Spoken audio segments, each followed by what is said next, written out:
Officer down! I repeat, officer down! Welcome back to 1033. This is your host, Nathan Kapler, a podcast created for a first responder by a first responder. If you are not a first responder, you still are welcome. This podcast is aimed directly at trauma and post-traumatic stress disorder. PTSD is complex and often misunderstood. Our brave men and women who serve our communities often end up with behavioral and psychological issues as a result of experienced trauma from their careers. My goal is to share what I know, my personal experience with PTSD as a retired police officer, and continue to advocate for mental health while providing support to those still in their careers. This podcast is not a substitute for professional medical help, and I strongly suggest if you are in fact suffering, you seek out professional medical advice. Please join me on this episode as I continue to expose the reality of PTSD challenges. I hope you enjoy this week's episode. In last week's episode, I talked about how my journey now had begun into active addiction following a severe panic attack in 2018 when I returned to work. Following that panic attack at work, I had fallen into a deep state of depression, a depressive episode, or what I like to call it now, a deep state of rest. Those panic attacks that had returned, and that state of depression that the body had now called upon, the anxiety that was built within, were all part of the symptoms behind the post-traumatic stress. The flags were being raised all over again, letting me know that I wasn't doing a good job of taking care of myself, looking after my own health, my own needs, and staying healthy. The struggle that makes up PTSD is very deep. The impacts of trauma can be viewed as layers of the onion, and if we do not peel back those layers of the onion and deal with this, later on in life, this will catch up to you. If you don't do something about these issues, the struggles that you face, the body will do it for you. And that's exactly what I had experienced. A panic attack which led to severe depression, and the body was now calling for a state of deep rest. At the same time, I was using more medical cannabis to treat some of these symptoms that I now had. Medically, this was supported. However, this again was a band-aid approach to a much larger issue. I had moments of reprieve when I had used medical cannabis. Things had gotten a lot easier. And to be honest with you, some of you may actually be thinking, why didn't you just stop using medical cannabis in that moment and not become so reliant on it?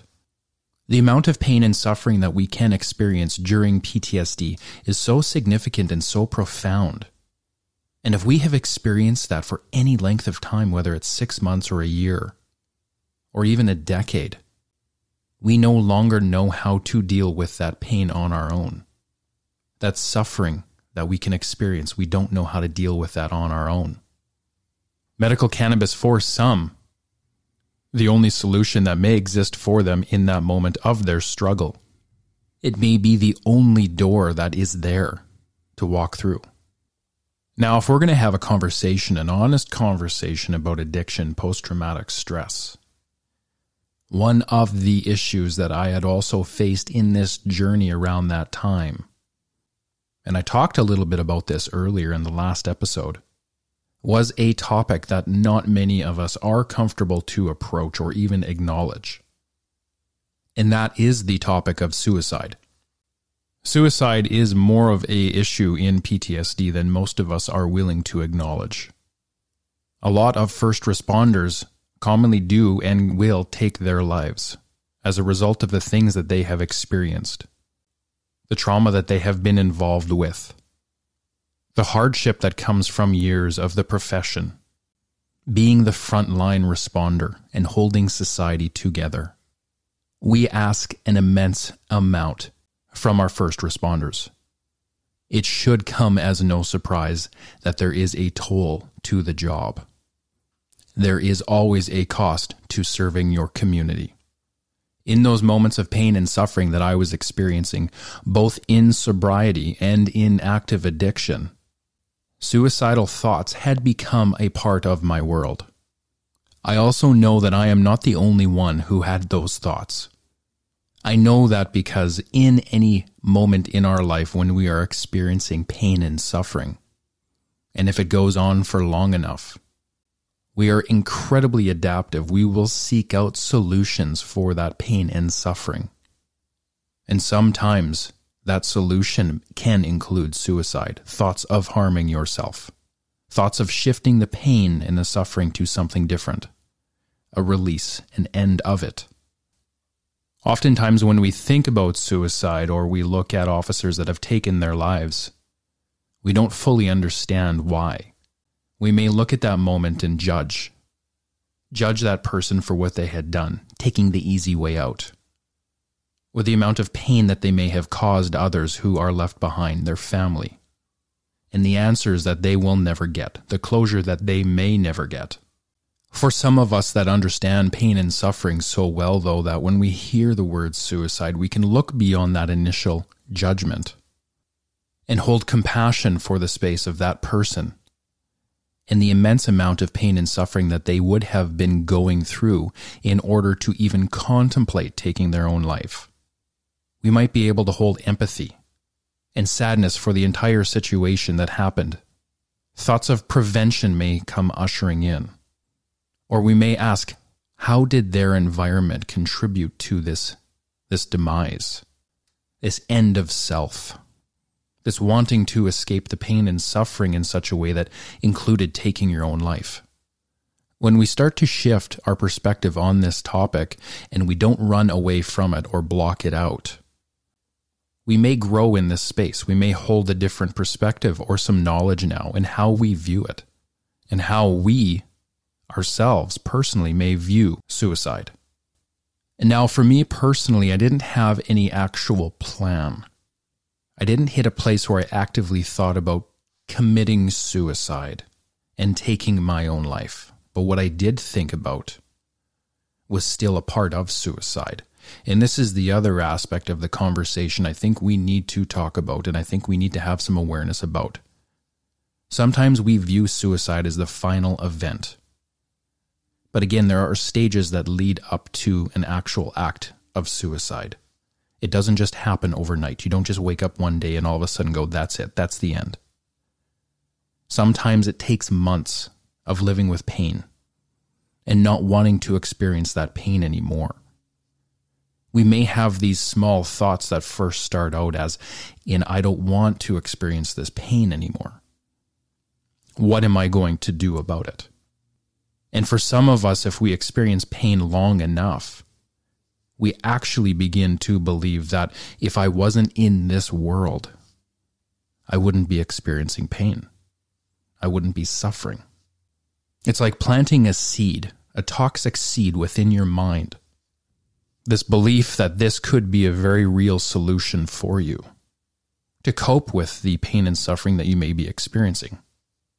Many times when I sat with myself, whether it was socially isolated, struggling with my own traumatic past, struggling in post-traumatic stress disorder, the symptoms that are behind it, there were many moments where I had these thoughts, where I didn't want to be here anymore. In essence, I had lost my will to live. I didn't know what happiness was anymore. I didn't know what positive emotions were anymore. All I knew was pain and suffering from the trauma that I had been a part of.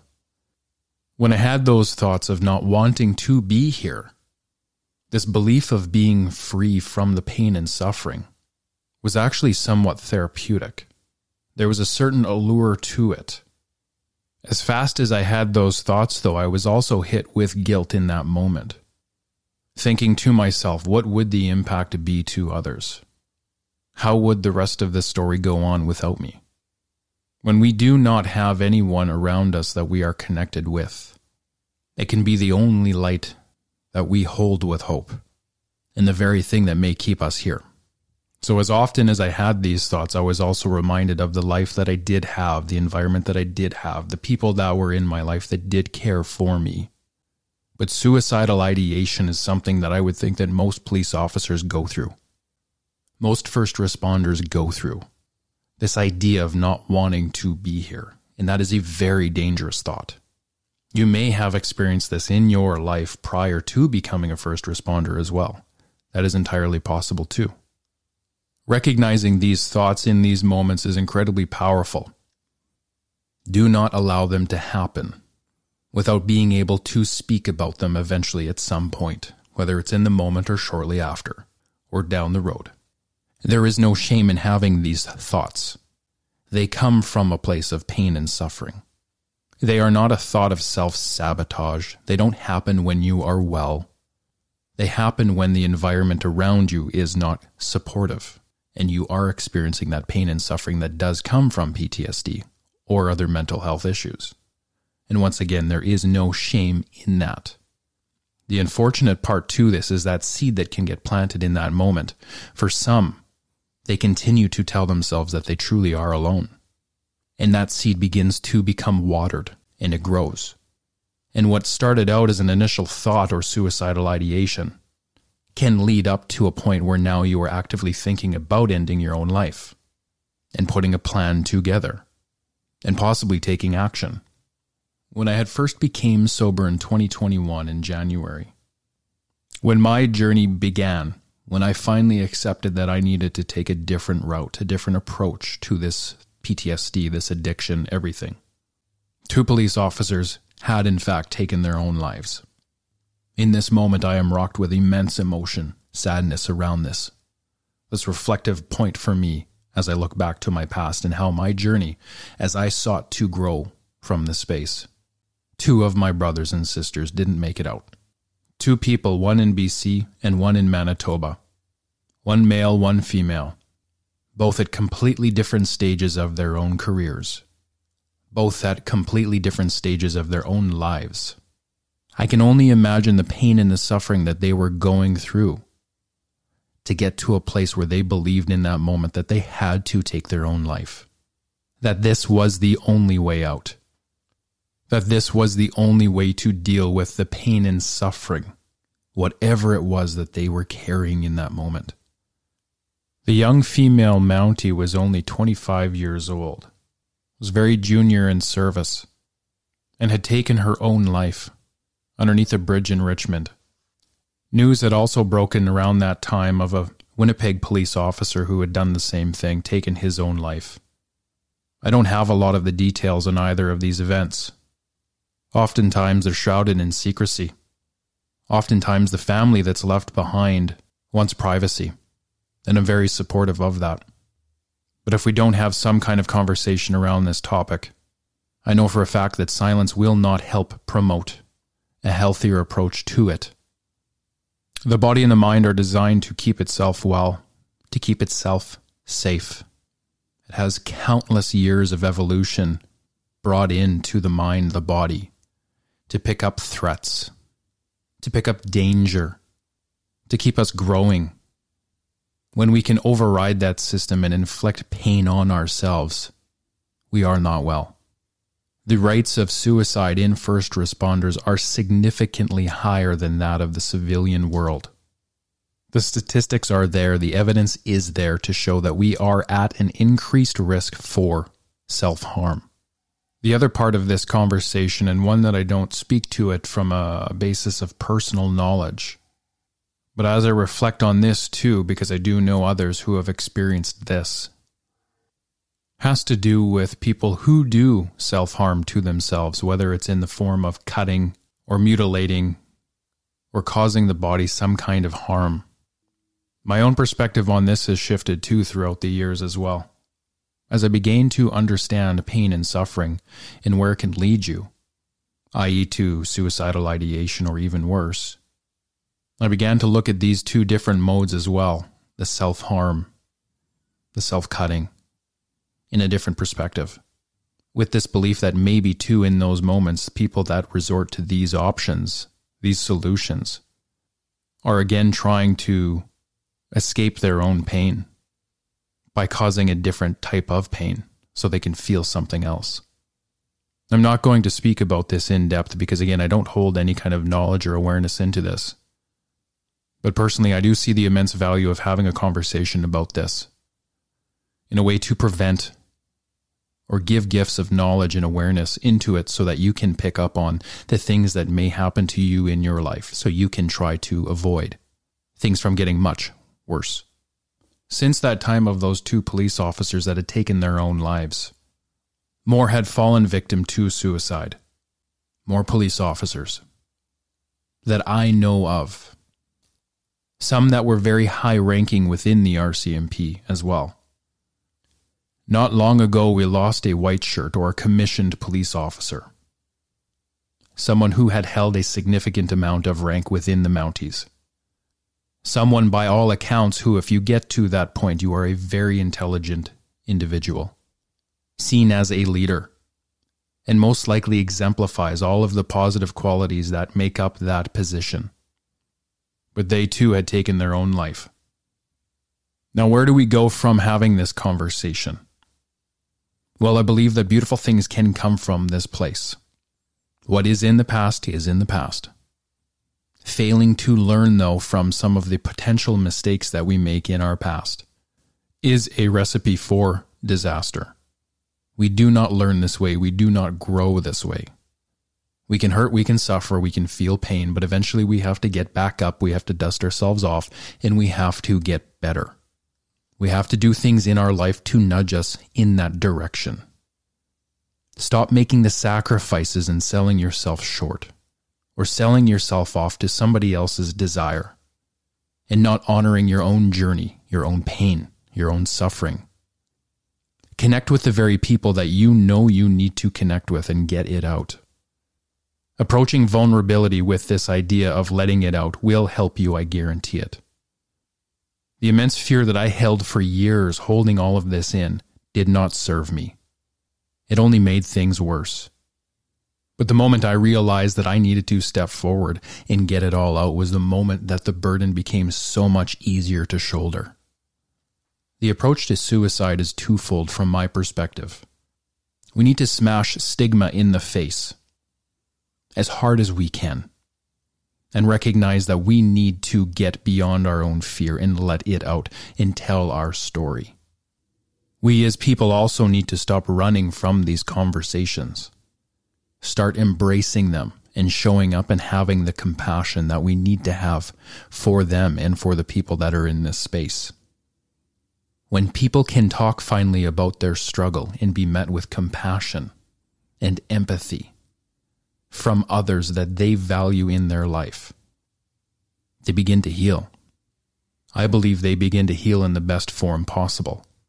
We might be able to do it alone for a while, but when you can truly connect with someone else that can hold space for you in your pain and suffering, the amount of healing that can happen in that moment is much more profound. What I have learned on my own journey is that the pain and suffering that came from my experiences at one point seemed like an anchor to me.